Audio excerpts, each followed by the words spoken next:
Hello everyone! Welcome back to my kusina! Sobrang excited naman ako i-share sa inyo itong aking napakasarap na version ng air fryer lechon pork shoulder. So ito, meron tayo ditong dalawang bone-in pork shoulder. So itong ginagamit kong pang lechon kasi mabalat siya. At syempre, alam naman nating lahat na paborito natin ang balat sa lechon. So ayan ang ating gagamiting pang lechon. At dahil meron na tayong pork shoulder, iniready ko na ang ating mga kakailanganin. So, meron tayo ditong tubig, onions, garlic, bay leaves, peppercorns, ground black pepper, salt, and syempre maglalagay din ako ng dalawang pork cubes. Ayan. Para lumasa sa ating karne habang pinapakuluan natin ito. So, make sure na yung inyong tubig ay enough doon sa inyong meat. Ayan, dapat nakalubog yung inyong karne, no? So, papakuluan ko siya ng 3 oras. And then, after 3 hours, ito na siya.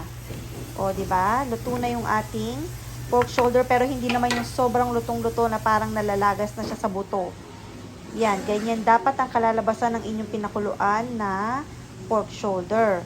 And then, patutuluan natin siya bago natin siya isalang sa ating oven. So, palalamig-lamigin natin siya, patutuluan natin siya ng kanyang tubig, and isisison natin siya mamaya bago natin siya isalang sa ating air fryer. So, ayan, para mag-dry-dry yung kanyang skin at lumutong. And habang hinahantay naman natin ang ating pork shoulder na yan na lumamig-lamig at mapatuluan, siset na natin itong ating air fryer sa 425. So, ipipreheat na natin yung ating oven. And habang pinipreheat naman natin ang ating oven, meron na tayo ditong pork shoulder na season na natin siya ng salt and pepper. So, yung iba gumagamit sila ng patis or ng liquid seasoning. So, it's up to you kung ano yung gusto nyong gamitin. At dahil ready naman na ang ating oven, pwede na natin isalang ang ating pork shoulder. So, i-air fry natin siya for 1 hour and a half. And meron tayo ditong sibuyas, purple and white, cucumber, minced garlic, and minced ginger at kinchay para sa ating sausawan. So, minix ko lang yung ating water, vinegar, Maggi seasoning soy sauce, salt, and a little bit of sugar pack. Tapos na ang ating sausawan. O, ayan, di ba? Ang sarap. At dahil meron na tayong sausawan, ito na yung ating lechon pork shoulder. Check natin siya. Lumulutong-lutong na yung ating balat. Malapit na siyang maluto. So, dahil napakuluan na natin siya, 1 oras kalahati na lang. So, depende sa inyo kung gaano nyo siya katagal lulutuin. At dahil ito na siya, tapos na ang ating pinakahintay na lechon. O, diba? Kitang-kita.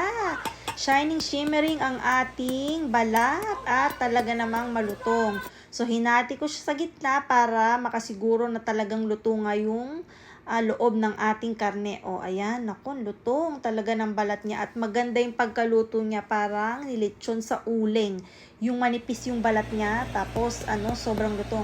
At kahit hanggang kinabukasan, meron pa kasi kaming natirang mga, lechon, talagang, ang lutong pa rin. Hindi nawala yung lutong ng balat niya. So, ito siya. Ayan, lutong-luto yung loob, 'di ba? At hindi lang 'yan, juicy ang ating meat, no? Hindi siya dry. Ayan, i-try natin siya. Tingnan niyo naman, talaga naman.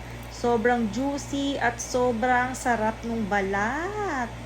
Saktong-sakto sa ginawa nating sausawan na punong-puno ng sahog. Ito, ayan. Nako, i-ready nyo na yung inyong sinaing. Sigurado mapaparami na naman kayo ng kain. Kaya ito, i-try nyo na yung ating air fryer version ng lechon pork shoulder.